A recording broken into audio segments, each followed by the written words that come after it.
ഒരു 100% സത്യത്തെ ഞെക്കിക്കൊല്ലാനൊന്നും ആർക്കും സാധിക്കില്ല. എന്തിന്റെ അടിസ്ഥാനത്തിലാണ് ആ പരാതി കോടതി പരിഗണിക്കേണ്ടത് എന്ന് നമ്മൾ തല 100 വട്ടം ആലോചിച്ചാൽ പോലും അതിന് പിടികിട്ടാനില്ല. ഒരു ഗ്രൗണ്ട് വേണ്ടേ?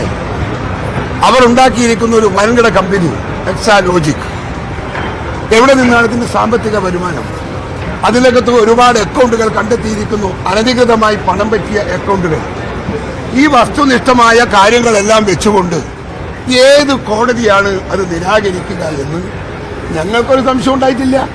ഒരു കോടതിക്കും അത് സാധിക്കുകയില്ല. പിണറായി വിജയൻ എന്റെ കൈ ശുദ്ധമാണ്, എന്റെ മടിക്കുത്തിലൊന്നുമില്ല എന്നൊക്കെ പറഞ്ഞത് കൊണ്ട് മാത്രം കാര്യമില്ല. ഭാര്യന്റെ പെൻഷൻ ഫണ്ട് കൊണ്ടാണ് എക്സാലോജിക് ഉണ്ടാക്കിയത് എന്ന് പറയുന്നത് ലോകത്തെ ചെറുപ്പക്കാരുടെ മുമ്പിൽ പറയാൻ കൊള്ളുന്നതാണോ കേൾക്കാൻ കൊള്ളുന്നതാണോ പരിശോധിക്കണം. ഒരു മുഖ്യമന്ത്രിയല്ലേ പറയുന്നത് ഭാര്യയുടെ പെൻഷൻ? ഭാര്യ ഏത് അഖിലേന്ത്യാ ഇതിന് പ്രസിഡന്റോ ഇന്ത്യ യൂണിയൻ പ്രസിഡന്റോ മറ്റാണോ? പെൻഷൻ കിട്ടുമ്പോൾ കോടികൾ കിട്ടുന്ന ഒരു ജോലിയാണോ അവരത്? UP സ്കൂൾ ടീച്ചർ, ആ ടീച്ചർ പെൻഷൻ പറ്റുമ്പോൾ എന്താണ് പെൻഷൻ ഉണ്ടാവുക എന്ന് എല്ലാവർക്കും അറിയില്ലേ? ആ പെൻഷൻ കൊണ്ട് എക്സാലോജിക് ഉണ്ടായി എന്ന് പറയണമെങ്കിൽ ഇദ്ദേഹത്തിന്റെ എന്തോ ഒരു മിസ്റ്റേക്ക് പുള്ളിക്കില്ലേ? അതുകൊണ്ട് ഞങ്ങൾക്ക് വളരെ പ്രതീക്ഷയുണ്ട്. കോടതി നിങ്ങൾക്ക് വിശ്വാസമുണ്ട്. ആകെ ഒന്നിനും വിശ്വാസമില്ലെങ്കിലും ബഹുമാനപ്പെട്ട കോടതിയിൽ നിങ്ങൾക്ക് എന്നും വിശ്വാസമുണ്ട്. കോടതി അത് റൈറ്റ് ഹാൻഡ് അത് ഡീൽ ചെയ്യുന്ന എനിക്ക് വിശ്വാസമുണ്ട്. അതുകൊണ്ട് ഒരിക്കലും രക്ഷപ്പെടുന്ന കേസല്ല എക്സാലോജിക് കേസ് എന്ന കാര്യത്തിൽ തർക്കമില്ല. ഞങ്ങൾ പ്രതീക്ഷയോടെ കാത്തിരിക്കുന്നു.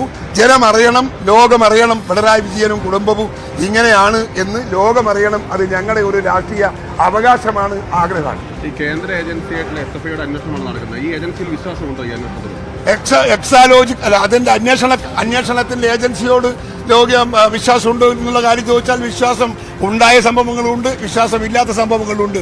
ഇതിൽ അവരെടുക്കുന്ന സ്ഥാനം എന്താണെന്ന് എനിക്കറിയില്ല. പക്ഷേ ഒരു കാര്യം, കോടതിയുടെ മുൻപിൽ വന്ന ഒരു കേസിന്റെ അകത്ത് ഇനി വലിങ്ങനെയൊന്നും ഒരു ഏജൻസിക്ക് കടന്ന് കുത്തി അത് പൊളിക്കാൻ സാധിക്കുമെന്ന് തോന്നുന്നില്ല എനിക്ക്.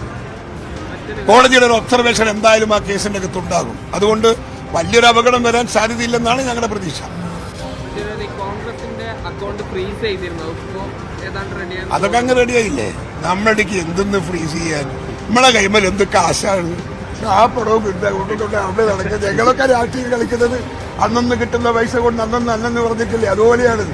എന്ത് പണം നമുക്ക് നമ്മളെ അക്കൗണ്ട് പോയി നോക്ക്, നിങ്ങൾ ഏടി അക്കൗണ്ട് കാശ് എന്തൊന്നും അത് മരവിപ്പിക്കാനൊന്നും ഇല്ലെന്നേ. AICCയുടെ കയ്യിലില്ല, KPCCയുടെ കയ്യിലില്ല, ജില്ലയിലില്ല, പേടിയില്ല. അതുകൊണ്ട് അതിലൊന്നൊരു പേടിയൊന്നും നമുക്കില്ല. ഓക്കെ, അതറിയില്ല. നമ്മൾ തൊട്ട് നോക്കിയാലല്ലേ തിരിയൊന്ന് മരവിച്ചിട്ടുണ്ടോ എന്ന്.